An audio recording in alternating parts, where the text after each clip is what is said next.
Hi, welcome to my channel. ഇന്ന് നമ്മൾ ഉണ്ടാക്കുന്ന നാടൻ രീതിയിലുള്ള ഒരു കടുകുമാങ്ങ അച്ചാറാണ്. പെട്ടെന്ന് തയ്യാറാക്കുന്നത് എങ്ങനെയെന്ന് നമുക്ക് നോക്കാം. ഒരു കുടം വെളുത്തുള്ളി, ഒരു കഷ്ണം ഇഞ്ചി, 4 പച്ചമുളക്, ആവശ്യത്തിനുള്ള കരിവേപ്പില, 1/2 കിലോ മാങ്ങ കഴുകി ചെറിയ കഷ്ണമായിട്ട് ഞുറുക്കിയെടുത്ത് അതിൽ കാശ്മീരി മുളക് പൊടി 4 ടീസ്പൂൺ, ആവശ്യത്തിനുള്ള ഉപ്പ് ഇട്ട് നന്നായിട്ട് മാങ്ങ ഇളക്കി വെക്കുക. ഗ്യാസ് ഓണാക്കി ചീനിച്ചട്ടി വെച്ച് എണ്ണ ഒഴിക്കുക. നല്ലെണ്ണയോ റിഫൈൻഡ് ഓയിലോ ആയിരിക്കും, ഏതെങ്കിലും എണ്ണ ഒഴിച്ച് എണ്ണ നന്നായിട്ട് ചൂടാകുമ്പോൾ കടുകിട്ട് പൊട്ടിക്കുക. അതിനുശേഷം വെളുത്തുള്ളി, പച്ചമുളക്, ഇഞ്ചി, കരിവേപ്പില എന്നിവയിട്ട് നന്നായിട്ട് ഇളക്കുക.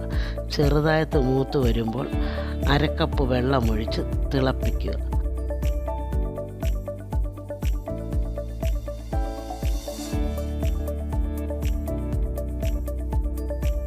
തിളച്ചതിന് ശേഷം ഗ്യാസ് ഓഫാക്കുക.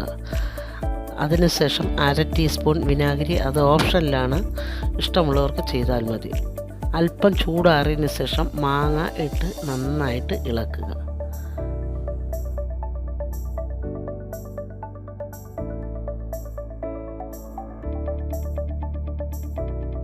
നന്നായി ഇളക്കിയതിന് ശേഷം 1 ടീസ്പൂൺ ഉലുവാപ്പൊടി, 1 ടീസ്പൂൺ കായപ്പൊടി ഇട്ട് നന്നായിട്ട് വീണ്ടും ഇളക്കുക.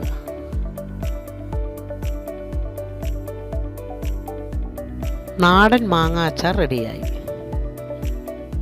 ഈ മാങ്ങ അച്ചാർ എല്ലാവരും ഉണ്ടാക്കിയിട്ട് കമൻസിൽ അഭിപ്രായം പറയുക. അടുത്തൊരു വിഭവമായിട്ട് വീണ്ടും കാണും വരെ ഗുഡ് ബൈ.